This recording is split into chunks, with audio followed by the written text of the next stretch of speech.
ಜೋಳದ ಹಿಟ್ಟಿನ ಹಾಲ್ಬಾಯನ್ನು ಈ ರೀತಿಯಾಗಿ ಒಂದ್ಸಲ ಮಾಡ್ಕೊಂಡು ನೋಡಿ, ತಿನ್ನೋದಕ್ಕೆ ತುಂಬಾ ರುಚಿಯಾಗಿರುತ್ತೆ. ಎಲ್ಲರಿಗೂ ನಮಸ್ಕಾರ, ವೆಲ್ಕಮ್ ಟು ಪೋವಿಸ್ ಲಾಗ್ಸ್. ಇವತ್ತಿನ ರೆಸಿಪಿ ಜೋಳದ ಹಿಟ್ಟಿನ ಹಾಲ್ಬಾಯನ್ನು ಮಾಡೋದಕ್ಕೆ ಮೊದಲು ಒಂದು ಬೌಲ್ಗೆ 1 ಕಪ್ನಷ್ಟು ಜೋಳದ ಹಿಟ್ಟನ್ನು ಸೇರಿಸ್ಕೋಬೇಕು.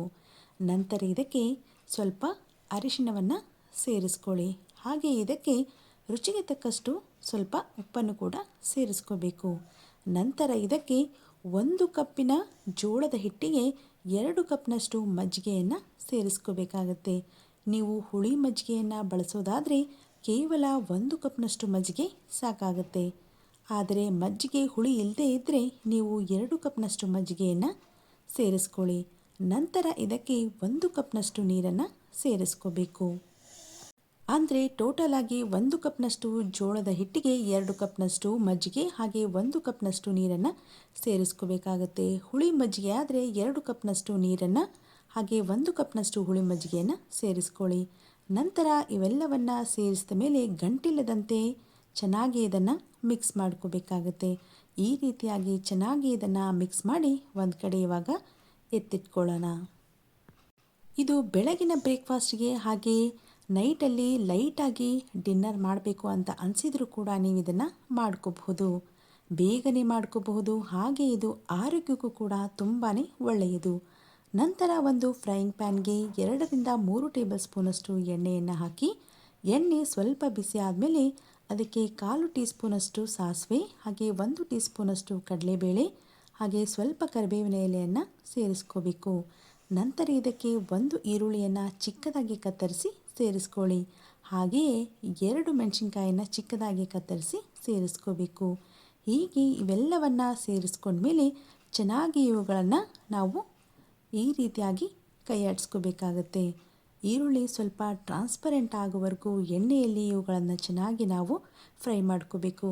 ನೀವಿಲ್ಲಿ ನೋಡ್ತಾ ಇರ್ಬೋದು, ಈ ರೀತಿಯಾಗಿ ಈರುಳ್ಳಿ ಸ್ವಲ್ಪ ಟ್ರಾನ್ಸ್ಪರೆಂಟ್ ಆದಮೇಲೆ ನಾವು ಈ ಮೊದಲೇ ಮಾಡಿಟ್ಟುಕೊಂಡಂತಹ ಜೋಳದ ಹಿಟ್ಟು ಮತ್ತು ಮಜ್ಜಿಗೆಯ ಮಿಶ್ರಣವನ್ನು ಇದಕ್ಕೆ ಸೇರಿಸ್ಕೋಬೇಕು. ಈ ರೀತಿಯಾಗಿ ಇದನ್ನು ಸೇರಿಸ್ಕೊಂಡು ಮೀಡಿಯಂ ಫ್ಲೇಮಲ್ಲಿ 2 ನಿಮಿಷ ನಾವು ಚೆನ್ನಾಗಿ ಕೈಯಾಡಿಸ್ಕೋಬೇಕಾಗತ್ತೆ. ಜೋಳದ ಹಿಟ್ಟಿಗೆ ಬೆಲ್ಲವನ್ನು ಸೇರಿಸ್ಕೊಂಡು ಮಾಡುವಂತಹ ಹಾಲ್ಬಾಯಿ ಕೂಡ ಅಷ್ಟೇ ರುಚಿಯಾಗಿರುತ್ತೆ. ಆದರೆ ಈ ರೀತಿಯಾಗಿ ಜೋಳದ ಹಿಟ್ಟಿಗೆ ಮಜ್ಜಿಗೆಯನ್ನು ಸೇರಿಸಿ ಒಂದ್ಸಲ ಮಾಡ್ಕೊಂಡು ನೋಡಿ, ಇದರ ರುಚಿನೂ ಕೂಡ ತುಂಬಾ ಚೆನ್ನಾಗಿರುತ್ತೆ. ಬೆಳಗಿನ ಬ್ರೇಕ್ಫಾಸ್ಟ್ಗಂತೂ ಇದು ತುಂಬಾ ರುಚಿ ಅಂತ ಅನಿಸುತ್ತೆ. ಈ ರೀತಿಯಾಗಿ ಅದನ್ನು ಸೇರಿಸ್ಕೊಂಡ್ಮೇಲೆ 2 ನಿಮಿಷ ಮೀಡಿಯಂ ಫ್ಲೇಮಲ್ಲಿ ಕೈಯಾಡಿಸಿದ ಮೇಲೆ ಈ ರೀತಿಯಾಗಿ ಅದು ಸ್ವಲ್ಪ ಗಟ್ಟಿ ಆಗ್ತಾ ಬರುತ್ತೆ. ಇವಾಗ ನೀವು ಫ್ಲೇಮನ್ನು ಸ್ವಲ್ಪ ಲೋ ಮಾಡ್ಕೋಬೇಕು. ಲೋ ಫ್ಲೇಮಲ್ಲಿ ಚೆನ್ನಾಗಿ ಇದನ್ನು 4 ರಿಂದ 5 ನಿಮಿಷ ನಾವು ಬೇಯಿಸ್ಕೋಬೇಕಾಗತ್ತೆ. ಲೋ ಫ್ಲೇಮಲ್ಲಿ ಈ ರೀತಿ ಇದನ್ನು ಮಧ್ಯೆ ಮಧ್ಯೆ ಕೈಯಾಡಿಸ್ತಾನೆ ಇರಬೇಕು. ಇವಾಗ ಸರಿಸುಮಾರಾಗಿ ಇದು 4 ನಿಮಿಷ ಆಗಿದೆ. 4 ನಿಮಿಷದ ನಂತರ ಇದು ಪ್ಯಾನನ್ನು ಬಿಡೋದಕ್ಕೆ ಸ್ಟಾರ್ಟ್ ಆಗುತ್ತೆ. ಈ ರೀತಿಯಾಗಿ ಇದು ತಳವನ್ನು ಬಿಡೋದಕ್ಕೆ ಸ್ಟಾರ್ಟ್ ಆಯಿತು ಅಂದರೆ ಇದು ಚೆನ್ನಾಗಿ ಬೆಂದಿದೆ ಅಂತಾನೆ ಅರ್ಥ. ಹಾಗೆ ಇದನ್ನು ಇನ್ನೂ 1 ರಿಂದ 2 ನಿಮಿಷಗಳವರೆಗೆ ನಾವು ಚೆನ್ನಾಗಿ ಇದೇ ರೀತಿಯಾಗಿ ಕೈಯಾಡಿಸ್ತಾನೆ ಬೇಯಿಸ್ಕೋಬೇಕಾಗತ್ತೆ. ಸರಿಸುಮಾರಾಗಿ 5 ನಿಮಿಷದಿಂದ 6 ನಿಮಿಷಗಳವರೆಗೆ ಇದನ್ನು ಚೆನ್ನಾಗಿ ನಾವು ಲೋ ಫ್ಲೇಮಲ್ಲಿ ಬೇಯಿಸ್ಕೋಬೇಕು. ಅಂದಾಗ ಇದರ ರುಚಿ ತುಂಬಾ ಚೆನ್ನಾಗಿ ಬರುತ್ತೆ. ಹಾಗೆ ಇದು ಸೀದು ಹೋಗುವ ಚಾನ್ಸಸ್ ಕೂಡ ಇರೋದಿಲ್ಲ. ನೀವು ಮೀಡಿಯಂ ಫ್ಲೇಮಲ್ಲಿ ಅಥವಾ ಹೈ ಫ್ಲೇಮಲ್ಲಿ ಇಟ್ಕೊಂಡ್ರೆ ಅಷ್ಟೊಂದು ರುಚಿಯಾಗಿ ಬರೋದಿಲ್ಲ. ಹಾಗೆ ಬೇಗನೆ ಇದು ಸೀದು ಹೋಗಿಬಿಡುತ್ತೆ. 5 ನಿಮಿಷದ ನಂತರ ಫ್ಲೇಮನ್ನು ಸ್ವಿಚ್ ಆಫ್ ಮಾಡಿ ಮೇಲ್ಗಡೆ ಒಂದು ಲಿಡ್ಡನ್ನು ಕ್ಲೋಸ್ ಮಾಡಬೇಕು. ನಂತರ ಇವಾಗ ಇನ್ನೊಂದು ಒಗ್ಗರಣೆ ಪಾತ್ರೆಗೆ 1 ಟೇಬಲ್ ಸ್ಪೂನಷ್ಟು ಎಣ್ಣೆಯನ್ನು ಸೇರಿಸ್ಕೋಬೇಕು. ಹಾಗೆ ಇದಕ್ಕೆ 1/4 ಟೀ ಸ್ಪೂನಷ್ಟು ಸಾಸಿವೆ ಹಾಗೆ ಅರ್ಧ ಟೀ ಸ್ಪೂನಷ್ಟು ಖಾರದ ಪುಡಿಯನ್ನು ಸೇರಿಸ್ಕೋಬೇಕು. ನಿಮಗೆ ಖಾರ ಸ್ವಲ್ಪ ಜಾಸ್ತಿ ಬೇಕು ಅನಿಸಿದರೆ 1 ಟೀ ಸ್ಪೂನಷ್ಟು ಕೂಡ ಸೇರಿಸ್ಕೋಬಹುದು. ನಿಮ್ಮ ರುಚಿಗೆ ತಕ್ಕಷ್ಟು ಖಾರವನ್ನು ಸೇರಿಸ್ಕೊಂಡು ಅದನ್ನು ಚೆನ್ನಾಗಿ ಮಿಕ್ಸ್ ಮಾಡ್ಕೊಳ್ಳಿ. ಇವಾಗ ಫ್ಲೇಮನ್ನು ಆಫ್ ಮಾಡ್ಕೋಬೇಕಾಗತ್ತೆ. ಆ ಕಡೆ ನಾವು ಆಲ್ರೆಡಿ ಮಾಡಿದಂತಹ ಜೋಳದ ಹಾಲ್ಬಾಯಿ ರೆಡಿಯಾಗಿದೆ. ಲಿಡ್ಡನ್ನು ಕ್ಲೋಸ್ ಮಾಡಿದ ಮೇಲೆ 1 ರಿಂದ 2 ನಿಮಿಷ ಅದು ಸ್ವಲ್ಪ ಅರಳೋದಕ್ಕೆ ಬಿಡಬೇಕು. ನಂತರ ಈ ರೀತಿಯಾಗಿ ಬಿಸಿ ಬಿಸಿಯಾಗಿ ಅದನ್ನು ಸರ್ವ್ ಮಾಡಿ.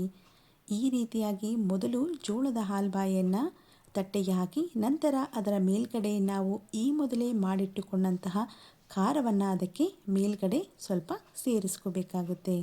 ಖಂಡಿತ ಈ ರೆಸಿಪಿನ ಒಂದ್ಸಲ ಟ್ರೈ ಮಾಡಿ ನೋಡಿ, ಹಾಗೆ ಹೇಗೆ ಬಂದಿದೆ ಅಂತ ಮರೆಯದೆ ನಮಗೆ ಕಮೆಂಟ್ ಮಾಡಿ ತಿಳಿಸಿ. ನೀವಿಲ್ಲಿ ಅರಿಶಿನವನ್ನು ಮೊದಲೇ ಜೋಳದ ಹಿಟ್ಟಿನ ಜೊತೆ ಸೇರಿಸ್ಕೋಬೋದು ಅಥವಾ ಒಗ್ಗರಣೆ ಮಾಡ್ಕೋಬೇಕಾದರೂ ಕೂಡ ಸೇರಿಸ್ಕೋಬೋದು. ಜೋಳದ ಹಿಟ್ಟಿನ ಜೊತೆ ಸೇರಿಸ್ಕೊಂಡ್ರೆ ಈ ರೀತಿಯಾಗಿ ಸ್ವಲ್ಪ ಲೈಟ್ ಕಲರ್ ಬರುತ್ತೆ, ಆದರೆ ನೀವು ಒಗ್ಗರಣೆಯಲ್ಲಿ ಸೇರಿಸ್ಕೊಂಡಾಗ ಅದರ ಕಲರ್ ಸ್ವಲ್ಪ ಡಾರ್ಕ್ ಆಗಿ ಬರುತ್ತೆ. ನಾನಿವತ್ತು 2 ರೀತಿಯಲ್ಲಿಯೂ ಮಾಡ್ಕೊಂಡಿದ್ದೀನಿ. ಕೊನೆಯಲ್ಲಿ ಅದರ ವಿಡಿಯೋವನ್ನು ಕೂಡ ನಿಮ್ಮೊಂದಿಗೆ ಶೇರ್ ಮಾಡ್ಕೊಂಡಿದ್ದೀನಿ. ನಾವು ಮಾಡೋ ರೆಸಿಪೀಸ್ ನಿಮಗೆ ಇಷ್ಟ ಆದರೆ, ಹಾಗೆ ಇನ್ನಷ್ಟು ಹೆಚ್ಚಿನ ರುಚಿಯಾದಂತಹ ಹಾಗೆ ಆರೋಗ್ಯಕರವಾದಂತಹ ರೆಸಿಪಿಗಳಿಗಾಗಿ ಪ್ಲೀಸ್ ನಮ್ಮ ಚಾನಲ್ಗೆ ಸಬ್ಸ್ಕ್ರೈಬ್ ಮಾಡಿ. ಹಾಗೆ ಈ ವಿಡಿಯೋನ ನಿಮ್ಮ ಫ್ರೆಂಡ್ಸ್ ಆ್ಯಂಡ್ ಫ್ಯಾಮಿಲಿ ಮೆಂಬರ್ಸ್ಗೂ ಕೂಡ ಶೇರ್ ಮಾಡಿ. ಯಾರೆಲ್ಲ ವಿಡಿಯೋಸ್ಗಳನ್ನು ಸಬ್ಸ್ಕ್ರೈಬ್ ಮಾಡದೆ ಹಾಗೆ ನೋಡ್ತಾ ಇದ್ದೀರೋ ಪ್ಲೀಸ್ ನಮ್ಮ ಚಾನಲ್ಗೆ ಸಬ್ಸ್ಕ್ರೈಬ್ ಮಾಡ್ಕೊಳ್ಳಿ. Thanks for watching.